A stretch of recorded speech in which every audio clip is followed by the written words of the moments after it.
Good morning, welcome to news analysis. నేను జ్యోత్స్న డిస్కషన్లోకి వెళ్లే కన్నా ముందు వివిధ పత్రికల్లో వచ్చిన వార్తా కథనాలను ఒకసారి చూద్దాం. తెలంగాణ వార్తా పేపర్స్ చూసినట్లయితే ముందుగా ఈనాడు. ఇక్కడ మనకు టాప్ ఐటంగా సుదీర్ఘ నిరీక్షణకు తెరపడింది. 8 రోజుల యాత్ర కోసం అంతర్జాతీయ అంతరిక్ష కేంద్రానికి వెళ్లి 9 నెలలు అక్కడే చిక్కుకుపోయిన భారత సంతతికి చెందిన సునీతా విలియమ్స్, మరో వ్యోమగామి విల్మోర్లకు విముక్తి లభించింది. అనూహ్య పరిణామాల మధ్య వాయిదా పడుతూ వచ్చిన వీరి తిరుగు ప్రయాణం ఎట్టకేలకు మొదలైంది. మరో 2 వ్యోమగాములతో స్పేస్ ఎక్స్ కు చెందిన క్రూ డ్రాగన్ వ్యోమ నౌకలో భూమి దిశగా పయనమయ్యారు అంటూ గగన సాహసం అంటూ వార్తను హైలైట్ చేస్తూ కథనాన్ని ఇచ్చారు.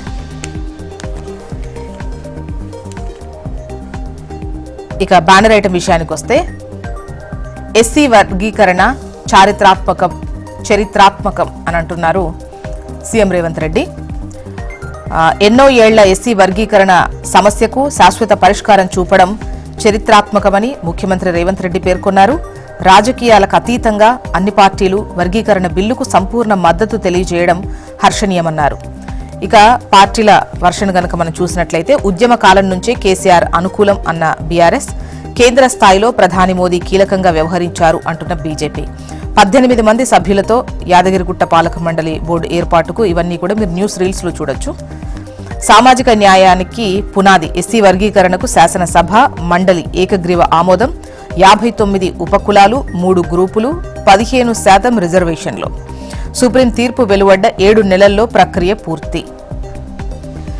యుక్రెయిన్ ఇంధన కేంద్రాలపై దాడులు ఆపుదాం, పుతిన్ ట్రంప్ అంగీకారం. సైనిక సాయం నిలిపేయాలన్న రష్యా, ఫోన్లో మాట్లాడుకున్న 2 దేశాల అధినేతలు.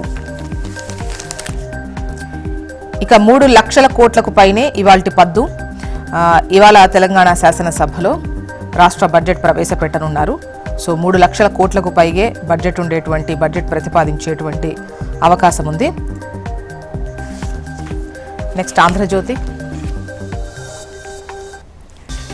ఇక్కడ లెక్క తప్పంటే నష్టం బీసీలకే అంటూ బీసీ జనాభా లెక్కే లేని చోట ఈ జనాభా 56.36% ఉందని లెక్క తేల్చినం. రేపు ఏ పరీక్షకైనా నిలబడేలా కులగణన సర్వే నివేదిక రూపొందించినం. భవిష్యత్తులో అవసరమైతే దీనికి సవరణలు చేయొచ్చు, కానీ ఈ లెక్కే తప్పంటే నష్టపోయేది బీసీలే. చట్టబద్ధత లేని లెక్కలతో రిజర్వేషన్లు పెంచుకోలేము. బీసీ రిజర్వేషన్తో పాటు జనగణనలో కులగణనను చేర్చాలని బీసీలు ఢిల్లీలో కొట్లాడితే కాంగ్రెస్ మద్దతుగా ఉంటుంది అని ముఖ్యమంత్రి రేవంత్ రెడ్డి అన్నారు.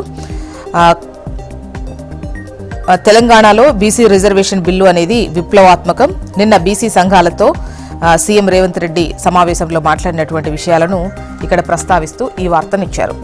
ఇక రైట్ సైడ్ ఇవాళ బడ్జెట్ రాష్ట్ర ప్రభుత్వం ప్రవేశపెట్టబోయే బడ్జెట్ అంచనాన్ని ఇక్కడ ఇస్తూ 3.15 లక్షల కోట్ల బడ్జెట్ ఉండే ఛాన్స్ ఉంది అంటూ వార్తను హైలైట్ చేశారు. ఇక గొప్ప ఆధ్యాత్మిక అనుభూతి, గుట్ట ఆలయ సందర్శన అనిర్వచనీయం. మిస్ వరల్డ్ 2024 క్రిస్టినా వైభవంగా యాదగిరి ప్రదక్షిణ, తరలి వచ్చిన 18,000 మంది భక్తులు. వైటీడీఏ బిల్లుకు అసెంబ్లీ ఆమోదం, టీటీడీ తరహాలో యాదగిరి ట్రస్ట్ బోర్డు ఏర్పాటుకు మార్గం సుగమం అంటూ వార్తను హైలైట్ చేశారు. నెక్స్ట్ నమస్తే తెలంగాణ. ఇక్కడ తెలంగాణ ఇమేజ్ నేషనల్ డ్యామేజ్ అంటూ పరువు తీసిన సీఎం ఏకి పారేస్తున్న జాతీయ మీడియా అంటూ 500 కోట్లను కూడా పెట్టలేం, ఎన్నికల బరిలోకి దిగాక వెనకబడకుండా ఉండాలంటే పరుగెత్తాల్సింది. ఈ క్రమంలోనే హామీలు ఇచ్చాం. ప్రభుత్వం తరపున కనీసం 500 కోట్లను కూడా మౌలిక వసతులకు పెట్టుబడులకు ఖర్చు చేయలేని పరిస్థితి ఇప్పుడు నెలకొంది అని చెప్పేసి ఇండియా టుడే కాన్క్లేవ్లో సీఎం రేవంత్ రెడ్డి మాట్లాడినటువంటి విషయాలను ఇక్కడ ప్రస్తావిస్తూ తెలంగాణ ఇమేజ్ నేషనల్ డ్యామేజ్ అన్నటువంటి లైన్తో ఇచ్చారు. తెలంగాణ దారిలోనే ఉద్యోగులకు జీతాలు చెల్లించలేక 4,000 కోట్లు ఆర్బీఐ నుంచి రుణం తీసుకున్నట్లు సీఎం రేవంత్ రెడ్డి బయటపెట్టారు. మరోవైపు అందుకే కంపెనీలు అంటూ ఇంట్లో ఎన్ని సమస్యలు ఉన్నప్పటికీ ఇంటి పెద్ద వాటిని చక్కబెట్టాలి గానీ సంసారాన్ని బజారున పెడతారా? ఇప్పుడు సీఎం రేవంత్ వ్యవహారం కూడా అలానే ఉంది. రాష్ట్ర ప్రభుత్వం తరపున మౌలిక వసతులకు ఏమాత్రం నిధులు కేటాయించే పరిస్థితి లేదని ముఖ్యమంత్రి స్వయంగా ప్రకటిస్తే కొత్త కంపెనీలు రాష్ట్రానికి ఎలా వస్తాయి, యువతకు ఉపాధి ఎలా లభిస్తుంది, అందుకేనేమో తెలంగాణ నుంచి కంపెనీలు వేరే రాష్ట్రానికి తరలి వెళ్తున్నాయి అంటూ ఈ కథనాన్ని ఇచ్చారు.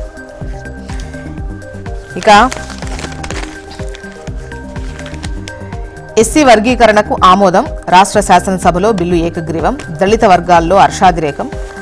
ఆది నుంచి అండగా నిలిచిన బీఆర్ఎస్ రాష్ట్రం ఏర్పడ్డ వెంటనే అసెంబ్లీలో తీర్మానం, ప్రధానికి కేసీఆర్ వినతి. ఎస్సీ వర్గీకరణపై 25 ఏళ్లుగా బీఆర్ఎస్ది ఒకే వైఖరి. కేంద్ర కులగణన ఆధారంగా రిజర్వేషన్లు పెంచుతాం, సామాజిక న్యాయంలో భాగంగానే ఎస్సీ వర్గీకరణ, భవిష్యత్తులో జనాభా దామాషా ప్రకారం కోటా పెంచుతాం. Next Hans India. ఇక్కడ బ్యానర్ ఐటమ్ కనుక మనం చూసినట్లయితే టాప్ ఐటంగా budget aims to balance welfare and development, budget outlay expected to be 3.1 lakh crore. The next news right side ganaka meer chusinattlaithe a blend of divinity and beauty, Miss World praise at Yadagiri Gutta. And the top end banner item, Mahakumbh rocks Lok Sabha, Mahakumbh strengthened India's spirit of unity, Pradhan Mantri. AP వార్తా విశేషాల్లో సునీత వచ్చేసింది అంటూ సురక్షితంగా భూమికి చేరిన భారత సంతతి వ్యోమగామి అంటూ top ఐటమ్ను ఇక్కడ హైలైట్ చేశారు.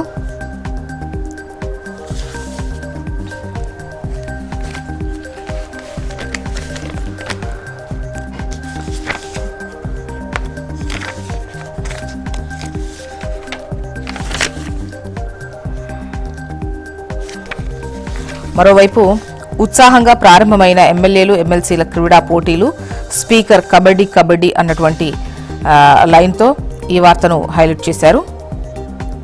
ఇక విద్యార్థుల సెల్ ఫోన్లకే పరీక్షా ఫలితాలు, జూన్ 30 నుంచి వాట్సాప్ గవర్నెన్స్ 2.0. నెక్స్ట్ ఆంధ్రజ్యోతి.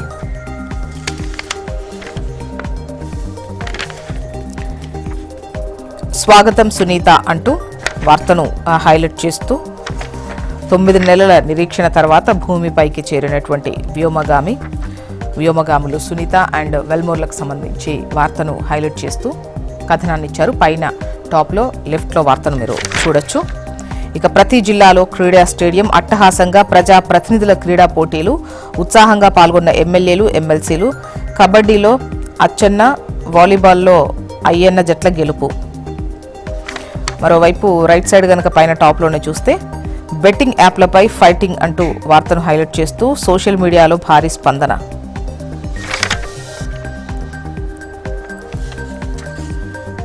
స్కూళ్ళు సవాళ్లు అంటూ మరో వార్తను చూడొచ్చు. బడులకు దూరంగా పిల్లలు, పరీక్ష హాల్లో కాదు వలస వెళ్లి పొలంలో ఉంటున్నటువంటి పిల్లల పరిస్థితి, బడికి దూరం అవుతున్న పిల్లలు అని వార్తనిచ్చారు. పీఠం వెనుక మోసం, శారదాపీఠంలో భారీ ఆక్రమణలు, జగన్ హయాంలో 270 కోట్ల విలువైన భూముల కేటాయింపు అంటూ వార్తనిచ్చారు. నెక్స్ట్ సాక్షి. అవినీతి నిత్య సత్యం అంటూ తల్లి బిడ్డ ఎక్స్ప్రెస్ సేవల కాంట్రాక్టు అస్మదీయుడికి కట్టబెట్టేందుకు అమాత్యుడి స్కెచ్, 500 వాహనాలతో సేవల కల్పనకు టెండర్లు పిలిచిన ఏపీఎంఎస్ ఐడీసీ. 3 ఏళ్ల కాలపరిమితికి కాంట్రాక్టు మరో 2 ఏళ్లు పొడిగించేందుకు అవకాశం. ముందే ఓ సంస్థను ఎంపిక చేసి పేరుకే టెండర్లు నిర్వహిస్తున్న వైనం. ఒక్క బిడ్ దాఖలైనా ఆమోదించేలా రూపొందించిన నిబంధనలే నిదర్శనం. ఓ సంస్థతో డీల్ కుదుర్చుకుని ఆసుపత్రులకు జనరిక్ మందుల సరఫరాలోనూ అవినీతి పర్వం అంటూ వార్తనిచ్చారు. క్షేమంగా తిరిగొచ్చిన వ్యోమగామి సునీత అంటూ మీరు వార్తను చూడొచ్చు. అమెరికా ఫ్లోరిడా తీరంలో సముద్ర జలాల్లో దిగిన space X dragon space craft. మొత్తానికి ఇవి ఇవాళ వివిధ పత్రికల్లో వచ్చినటువంటి వార్తా కథనాలు. ఇప్పుడు ఒక చిన్న బ్రేక్ తీసుకుందాం. బ్రేక్ తర్వాత డిస్కషన్లోకి వెళ్దాం. Stay tune.